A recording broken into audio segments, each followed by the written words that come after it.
একটা কথা বলবো। ও ছোট মার মানাটো লাশ শুনেই মোরা কালকে যেছিলাম বিজ্ঞানী বাবুর কাছকে। আরে করছি, নিশ্চয়ই পাশে থাকার অ্যাসুরেন্স দিয়েছেন। লাম কিছু বলে লাই।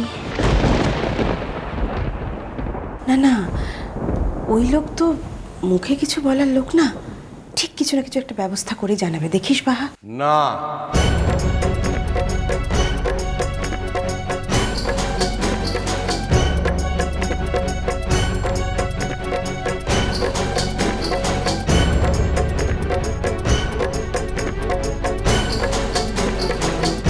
বড়বাবু কোথাকে গেছিলিস? আর চেহারার অবস্থাটা এমন হলো কি মনে? তা বাদে মুদিকের কাউকে কিছু না বলে গেছিলিস কোথাকে বলতো? বাবা তুমি যে কি করো না, কেন বেরোতে গেছো ভাবে? হ্যাঁ, আমরা সবাইকে হাতটা গুটিয়ে বসে আছি বলে মনে হচ্ছে তোমার? কোথায় গিয়েছিলে তুমি? কোথাকে গেছিলিস বললাম বড়বাবু। অমরজিতের বাড়ি।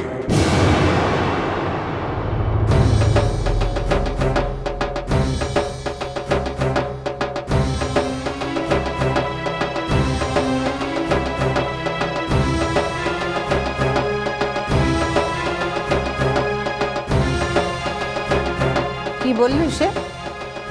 উপর হস্ত হয়ে পুরোটা দিয়ে দিল? বাড়ির দলিলটা বন্ধক রেখে 1,15,00,000 টাকা ধার চাইতে গিয়েছিল। ছি দাদা, ছি, তোমার কি মাথা খারাপ হয়ে গেছে? একটা ভাইকে বাঁচানোর জন্য তুমি পুরো পরিবারটাকে পথে বসানোর ব্যবস্থা করছো। লোকটা নিশ্চয়ই সঙ্গে সঙ্গে রাজি হয়ে গেছে না? হ্যাঁ, ভেবেছি আমরা তো এই টাকা কখনো শোধ দিতে পারবো না, তখন এই বাড়ি থেকে খেতিয়ে দেবে। তারপর এই বাড়ি দখল করে আমি যে ওকে এই বাড়ি থেকে তাড়িয়েছিলাম তার শোধ নেবে এইভাবে ও। দাদা, তুমি তাকে সেই সুযোগটা করে দিলে। বাবা, উনি কিন্তু আগে অফার দিতে আসেননি, বরঞ্চ জেঠুমনি গেছিলেন ওনার কাছে ফেভার নেওয়ার জন্য। তুমি আগে জেঠুমনির কথাটা পুরোপুরি শোনো, তারপরে। হ্যাঁ বাবা, উনি নিশ্চয়ই চেক কেটে টাকাটা সঙ্গে সঙ্গে দিয়ে দিয়েছেন। উনি দলিল টলিল কিছু জমা নেননি, উনি দলিল জমা নিয়ে টাকা দিয়েছেন। এটা যদি হতো তাহলে ভদ্রলোকের সম্পর্কে আমাদের সকলের ধারণাটাই বদলে যেত।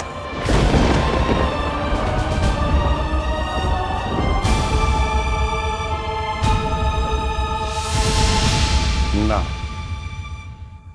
তমজিৎ দলিল নেয়নি।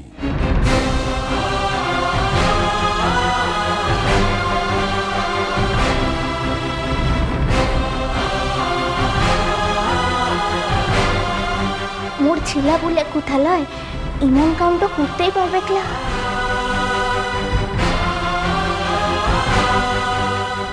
শেষকালে ওই লোকটার দয়ায় আমাকে বাঁচতে হবে।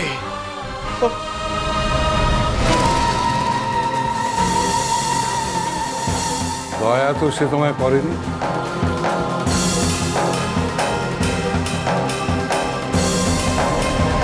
তাহলে সে আমাকে বলল তার টাকাটা দিতে একটু অসুবিধে আছে।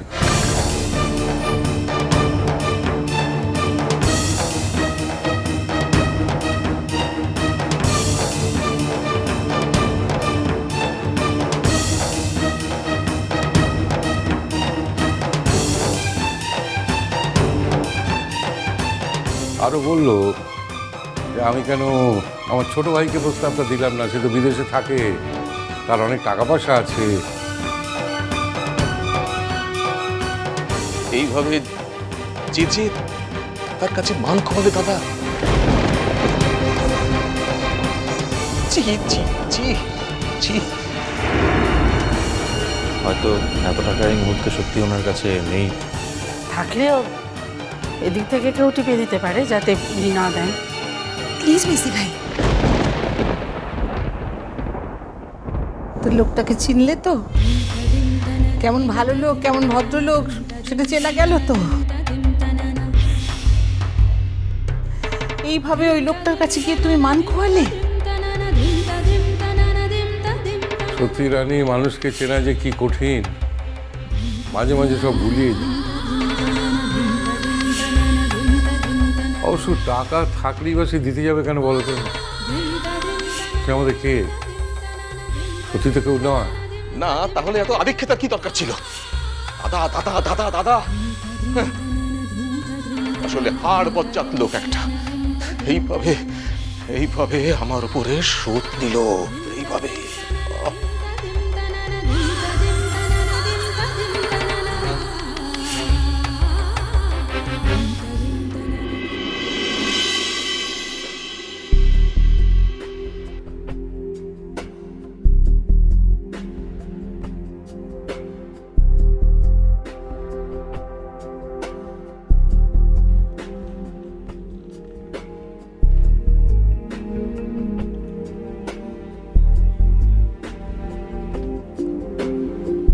আসতে পারি?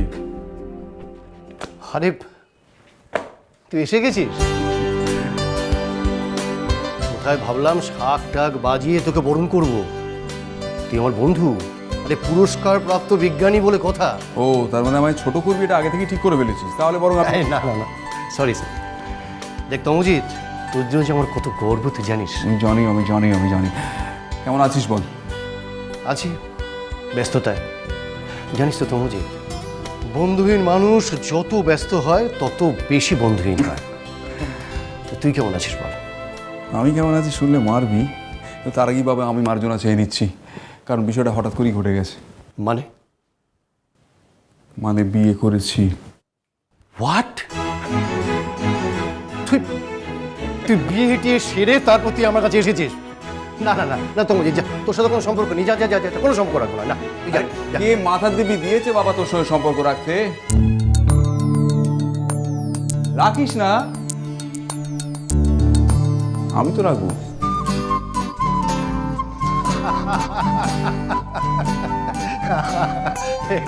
না রে তমজিৎ, সত্যি তুই কিন্তু আমায় খুব হার্ট করেছিস। না রে বাবা না, আমি আমাদের বিয়েটা জাস্ট কোনো অনুষ্ঠান করিনি। যাকে সে না হলো, কিন্তু ম্যাডাম কি করেন তোর লাইনের তো নাকি? আমার ঠিক লাইনে নয়, তবে আবার বলতেও পারো কিছুটা স্কুল টিচার। ও সো নাইস। ওর সঙ্গে আমার তোর মতন কিছু বন্ধু যারা আছে তাদের পরিচয় করিয়ে দেবো, এটা ঠিক। তবে এখন আমি যে কথাটা বলতে এসেছি সেই কথাটা আগে তোর সঙ্গে সেরে নিতে চাই। ও হ্যাঁ হ্যাঁ, বস বস বস বস বস। বল। হ্যাঁ, একটা বিষয়ে তুই আমাকে একটু সাহায্য করবি? আচ্ছা তমজিৎ, বিয়ে করিয়ে কি তুই এরকম খেয়ালি হয়ে গেলি? এত ফর্মালি কথা বলছিস। কথাটা খুব সিরিয়াস আর সেন্সিটিভ। আচ্ছা কি হয়েছে বলতো? পল্লব মুখার্জি বলে কোনো ইন্সপেক্টরকে তুই চিনিস? পল্লব মুখার্জি? হ্যাঁ আছেন তো একজন, বেশ সিনিয়র মানুষ।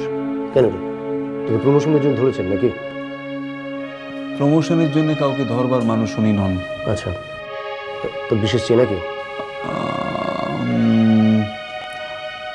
100% অনেস্ট এইটুকু বলতে পারি। অতটা অবশ্য আমি জানি না, কারণ ওনার সাথে আমার সেরকম ইন্টারেকশন হয়নি এখনো। ভদ্রলোক ভীষণভাবে ফেঁসে গেছেন। ফেঁসে মানে? 32 লাখ টাকার একটা গরমিল ধরা পড়েছে ওরই রিপোর্টে, ওরই ইন্সপেকশন করা এরিয়া থেকে।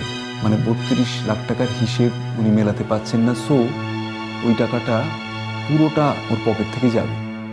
মিলাতে পারেননি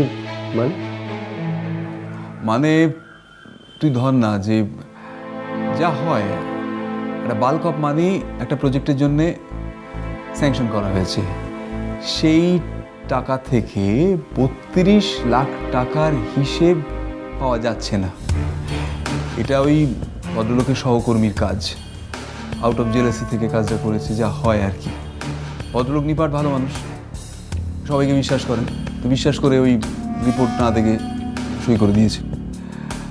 যেখানে সই করেছে সেটা জাল কপি, ম্যানিপুলেট করে বানানো।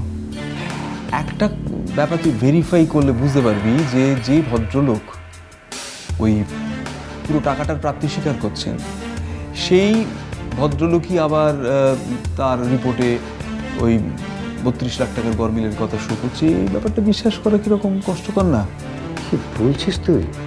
আমি পুরো টাকাটার দায়িত্ব নিচ্ছি, কারণ গরমিল যখন হয়েছে টাকাটা তো আগে জমা দিতেই হবে। তুই এতগুলো টাকার দায় নিবি? আমি দেবো। মিষ্টি কুটু মিষ্টি কুটু মিষ্টি কুটু